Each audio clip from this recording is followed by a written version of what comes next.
focus at the beginning. Alright, I'm recording.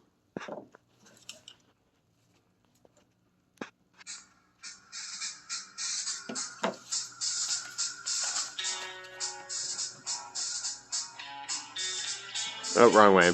We're going the wrong way on this. Okay, I gotta remember to go this way.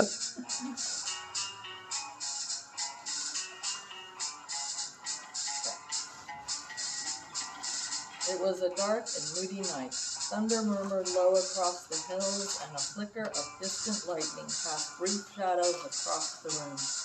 Athena lay sleeping, still and silent, beneath the hush of a hidden moon. Around her bed, shifting silhouettes coiled and stretched, mysterious dreamlike shapes swaying just out of reach. Her body floated upwards from the quiet tangle of blankets, weightless and serene, as if pulled by a current only dreams could summon. Drifting past her bedroom window, she rose into a vast canopy of stars, suspended in the hush between night and dawn. She drifted into a glowing forest of trees with twisted trunks arched towards the sky, and veils of color shifted in the air like whispers.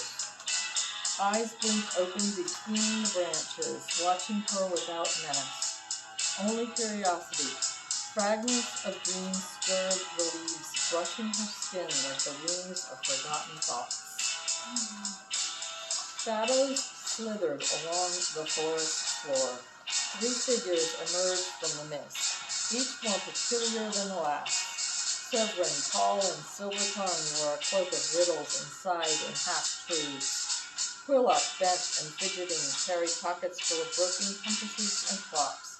Malvaris, smooth and sly, vanished between every blink. They beckoned her down winding paths, voices overlapping like wind in the trees.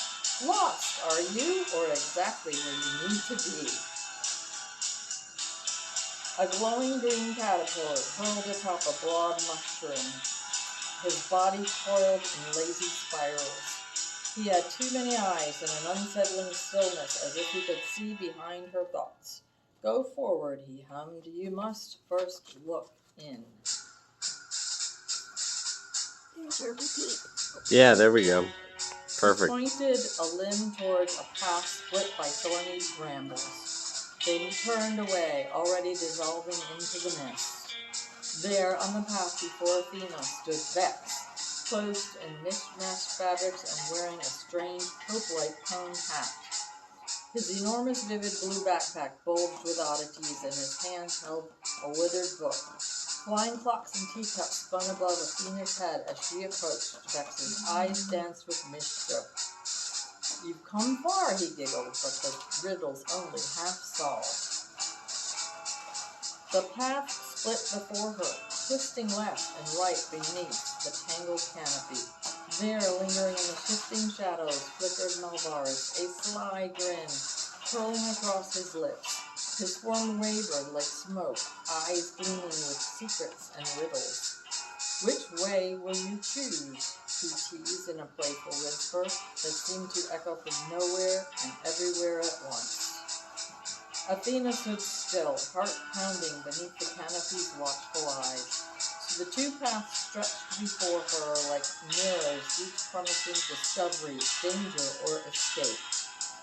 The air thickened with whispers and possibilities, urging her to choose.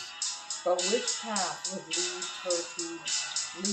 her to her imagination, and which might forever lose her in the shadows? After wandering down her chosen path, the woods gave way to a ruined courtyard where towering thorny roses dripped down from above. At the heart of the garden sat the Red Queen, monstrous and magnificent, her eyes burning with the fire of Athena's deepest fears made flesh. The Red Queen rose from her throne, her form swelling with menace. Imagination, she hissed, foolishness, this delusion. Do you think it will save you? With each taunt, the ground trembled and the sky dimmed. You could have a little Yeah. There. Yeah. Okay. Around her vines writhe like serpents, feeding on fear. You're nothing without your doubt. You'll fall back into silence as all the other dreamers do. With a sound like a mirror shattering, your red queen broke apart, glass and shadow spiraling into the void. The vines recoiled and the throne crumbled. Athena shielded her eyes as the courtyard disintegrated, and through the crumbling dreamscape a doorway of light appeared, pulsing with quiet invitation. As the last of the red tree's fragments vanished into light, the throne garden melted away like smoke on still air. Vines unraveled, and the dense gloom gave way to a vast vaulted space filled with quiet light. Pale towering shelves stretched upward in the muted hues of gray, holding the weight of countless forgotten dreams. Athena now stood in the realm of the luminous library, and there, waiting in radiant stillness, stood Ilarion. Between them, mysterious, suspended in the air, floated a single open, glowing book. The air shimmered with quiet anticipation as Athena stepped forward with both hands outstretched. She held the glowing book, no longer floating, but resting in her embrace as if it had always belonged there. Ilarion gave a slow nod, smiling with ageless grace, their luminous eyes reflecting something ancient and kind. Then take it, they said, nodding forward toward the book.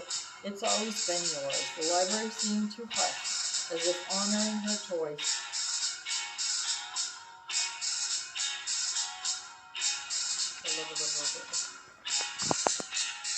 As if honoring her choice, imagination was no longer something to be found. It had returned home.